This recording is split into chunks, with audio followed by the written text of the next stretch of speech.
So I made a mistake when I cut this. I cut this inner section out where the tape line is. Actually, this is all cut out. I just put it back in here with a couple of vice grips. Anyways, I made a mistake. I should have. I made this template for the fender repair earlier, but I should have made. I'm gonna make a couple of gauges here so I can locate that. I'm gonna make another one in the middle, right there, right where that trim hole is. That way I make sure I get the depth of that, get this depth here proper when I put the new piece in. And I've got that all made up. I've got a step in it there. I don't know if you can see that. Here's a step. Made that on the bead roller. I don't know.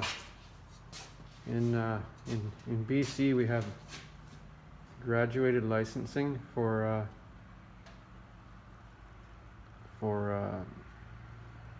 kids that are learning how to drive, and they get a learner's permit. So they have during that period they have an L. This is a magnetic thing that goes on the back of your car. So during that period they have an L. I think it's for a year, and then they take another test, and then they get this thing to put on the back of their car for 2 years, novice. So all my kids have gone beyond that point now, the ones that are driving, and so I had this laying around, so I threw it on here. I'm still a novice as far as sheet metal work goes, always learning. I guess there are some professionals out there. I don't claim to be one, but I do enjoy it, and I am learning. I have some knowledge already through experience. And anyways, so we're gonna fix this problem. I'm gonna make some gauges, and then I can do it right.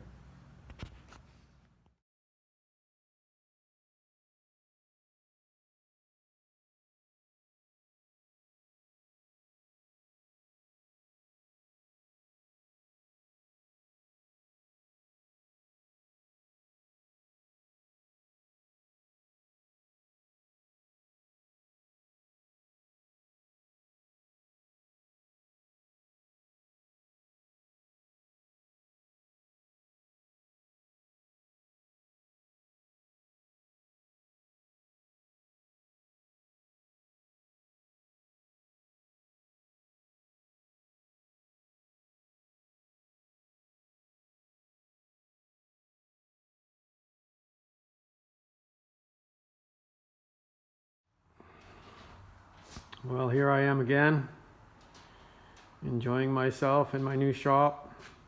Got another little project on the hoist there, some mechanical work, little hot rod, V8 powered S10. I think it's a 400 plus cubic inch engine. I'm not exactly sure. Anyways, a little crazy. It's got a starter issue, got to fix that. But anyways, that's not really what I want to talk about. I want to talk about this.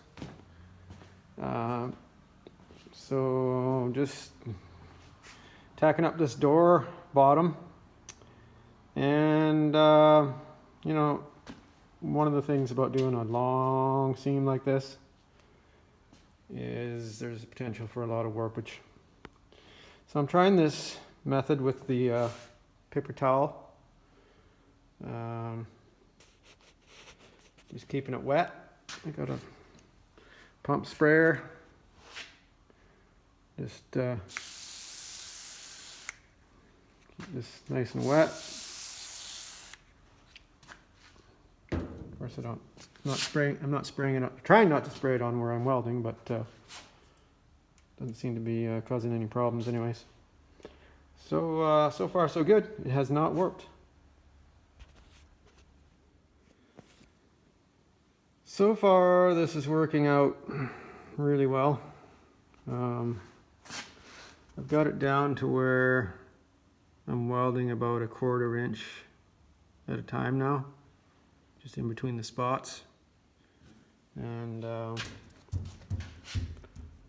so far there's just a little bit of a high spot right here, but I can show you that.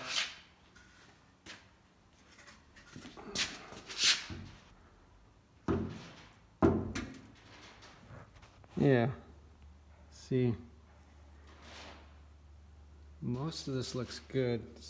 Then you can start to see light there.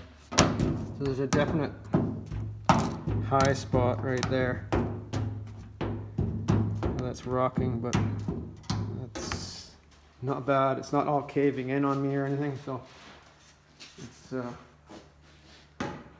going really good. And I can get to that, to the back of that quite easily there. So I could shrink it and dolly it out. But no, this is all staying up nice.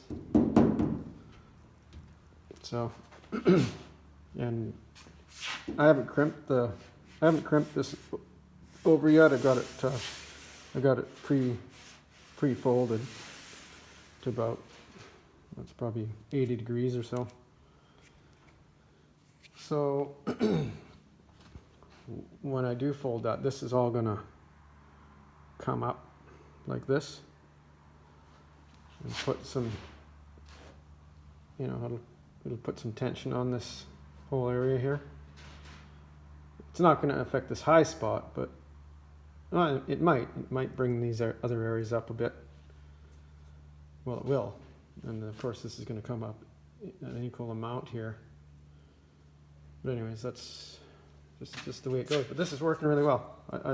I haven't tried this method in a long time, and I was watching some videos the other night, and I saw a fella do it, and it seemed to work out really good for him, so I thought I'd try it again, and I'm quite happy so far. That went extremely well.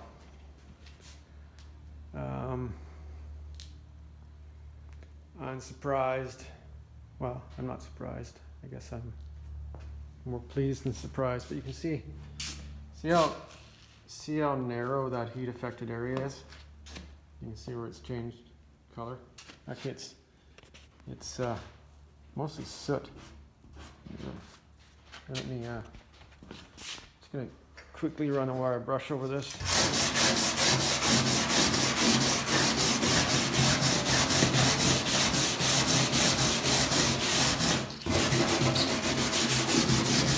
So you can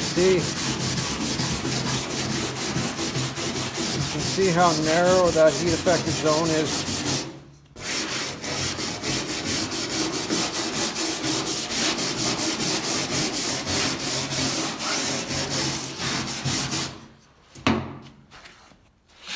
You see,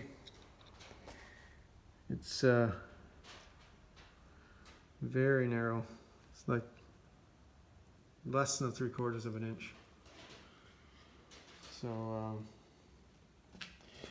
I can see that there's a high spot here, so I'm going to have to come along here and shrink this. I don't think I'm going to shrink this side. I'm going to shrink it on this side, because this is I can feel this. Compared to this comes kind of straight out, but this comes up here. Actually, I can feel a curve coming up here. So if I shrink it along here, that'll bring this down. It's very good. I'm really happy. Compared to when I welded the fender and it all caved in on me, which worked out okay. I mean, there's just extra work, but this is going to be hardly any work to put this straight.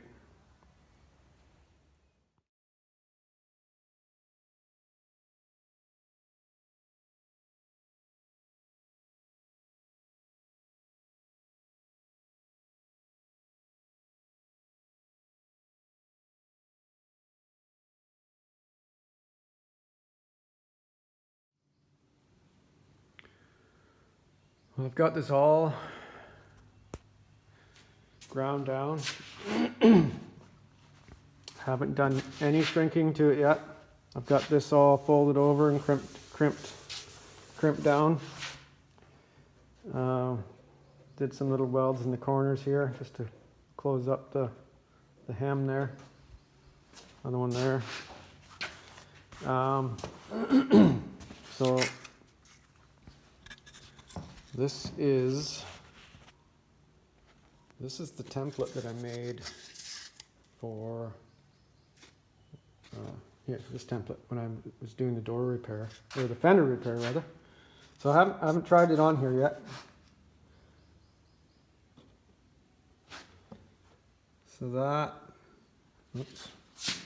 that is fitting very nicely. There's a bit of a rock there, but I can easily fix that by just raising this corner. So I'm just gonna bring this along here. There's quite a difference there.